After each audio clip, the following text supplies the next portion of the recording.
देख रहे हैं टाइम्स न्यूज और मैं हूं आपके साथ छवि। गुजरात में फर्जी मृत्यु प्रमाण पत्र से खुद को मृत घोषित करने वाले अभिषेक जैन को एनसीबी 2 दिन पहले इंदौर लाई थी।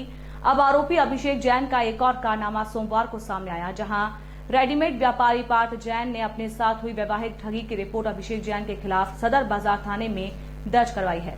दरअसल पार्थ जैन ने बताया कि अभिषेक के पिता आजाद जैन न्यायालय में बाबू हैं, जिसके चलते उन्होंने अपने प्रभाव का इस्तेमाल कर पार्थ की शिकायत को ठंडे बस्ते में डलवाने के साथ अब फिर पुलिस कार्रवाई से बचने की जुगत भी लगाई और इंदौर की बजाय अलीराजपुर में प्रकरण दर्ज करवाने के प्रयास किए।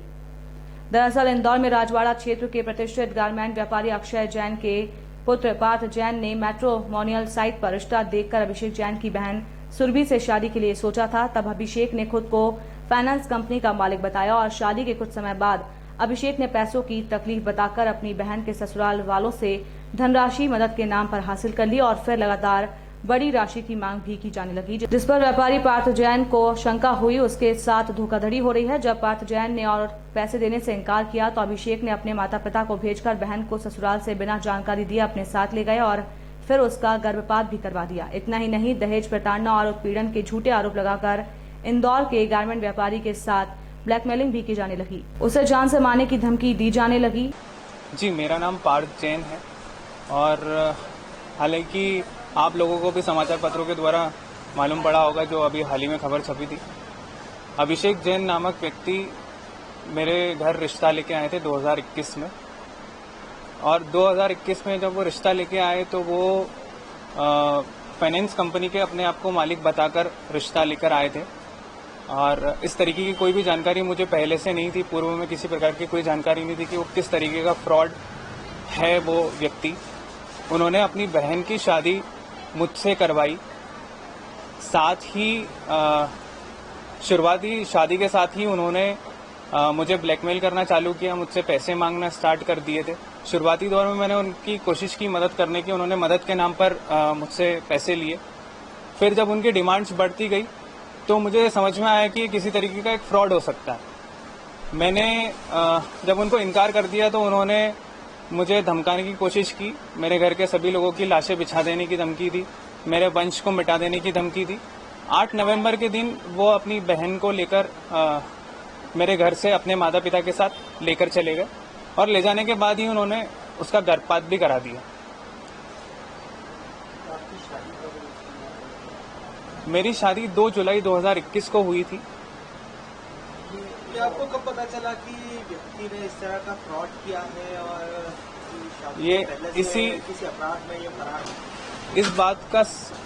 इस बात की जानकारी मेरे को समाचार पत्रों के माध्यम से ही प्राप्त हो पाई, क्योंकि इन्होंने आज तारीख तक मुझे इस तरीके की कोई जानकारी नहीं दी थी कि किस तरीके के अपराधों में लिप्त व्यक्ति है। इनको मैंने जो समाचार पत्रों से पढ़ा, 2019 में सजा हो गई थी। उसके बाद इन्होंने वहां से बाहर आके, पैरोल पे बाहर आकर इन्होंने अपना मृत्यु प्रमाण पत्र बनवा लिया, फर्जी मृत्यु प्रमाण पत्र बनवा लिया और अपने पिता के माध्यम से, इनके पिता जो है मैं आपको बता दूं न्यायालय में पदस्थ हैं अलीराजपुर में, और उसका बेजा फायदा उठाते हुए उन्होंने अपनी सजा को माफ करवा लिया, अपने आप को मृत्यु घोषित करवा लिया।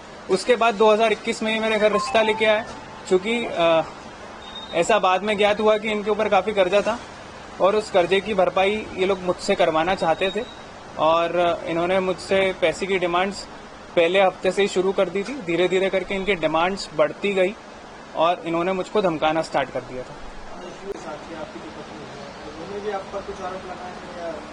आरोप लगाने की इन्होंने मुझको धमकी दी थी, जिसके साक्ष्य मेरे पास मौजूद है कि अगर आप पैसे नहीं दोगे, आप हमारी डिमांड्स को, हमारे ऑफर्स को फुलफिल नहीं करोगे। इन्होंने मुझे मोहन खेड़ा बुलाया था दिवाली के वक्त पैसे लेकर, और जिसके लिए मैंने इनकार कर दिया, जिसके तुरंत बाद ही इन्होंने मेरे घर से मेरी पत्नी को ले जाकर उसका गर्भपात करा दिया, जो कि एक क्रिमिनल ऑफेंस है, जिसमें इनके माता पिता भी साथ ही में लिप्त है।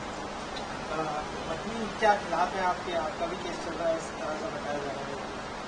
मैंने इनके खिलाफ शिकायत की थी, क्योंकि ये मेरे घर से काफी सारा गोल्ड लेकर गए थे और गोल्ड ले जाने के बाद इन्होंने जो गर्भपात कराया है वो कानूनन अपराध की श्रेणी में आता है और मुझसे किसी प्रकार की कोई परमिशन गर्भपात को लेकर नहीं ली गई थी। ये जितना गोल्ड लेगा उसकी कीमत कितनी और अब तक कितना पैसा ले चुके हैं? शुरुआती दौरों में इन्होंने हजारों में पैसा लिया, फिर 30 अगस्त के दिन, जन्माष्टमी के दिन, इन्होंने 12:30 बजे मुझसे 2 लाख रुपए कैश लिए, जो मैंने इसी बाजार के 2 व्यापारियों को बुलवाकर उनसे उधार लेकर उसको दिए थे, क्योंकि वो इंस्टेंटली आ गया था और मुझसे बहुत ज्यादा मदद की मांग की थी।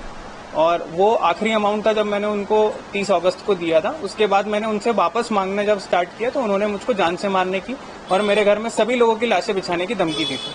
क्या नाम है इनका? इनका नाम है अभिषेक, पिता आजाद जैन, उम्र 36 साल है इनकी, और ये आदतन अपराधी है, जो मेरे को अब पता चल रहा है। ये हाल ही में एनसीबी ने गिरफ्तार किया है इन्हें, इसके बाद आपने कोई शिकायत की? मैं लगातार 8 नवंबर से इनके खिलाफ 8 नवंबर 2021 से इनके और इनके माता पिता दोनों के खिलाफ शिकायत करता आ रहा हूं, और मैं अभी भी इनके खिलाफ मैंने 400 BC के लिए शिकायत करूंगा मैं। और मैं ये चाहता हूं कि जो इनके फादर हैं, जो न्यायालय में पदस्थ हैं अलीराजपुर में, वो मैंने जो शिकायतें करी उन पे किसी भी प्रकार की कार्रवाई इसलिए नहीं हो पाई क्योंकि उन्होंने उसको लोकल लेवल पे पुलिस को व प्रशासन को इन्फ्लुएंस करके अपने पावर, अपने बलबूते पर मैनेज कर लिया था। टाइम न्यूज़ देखिए अब आपके मोबाइल और स्मार्ट टीवी पर।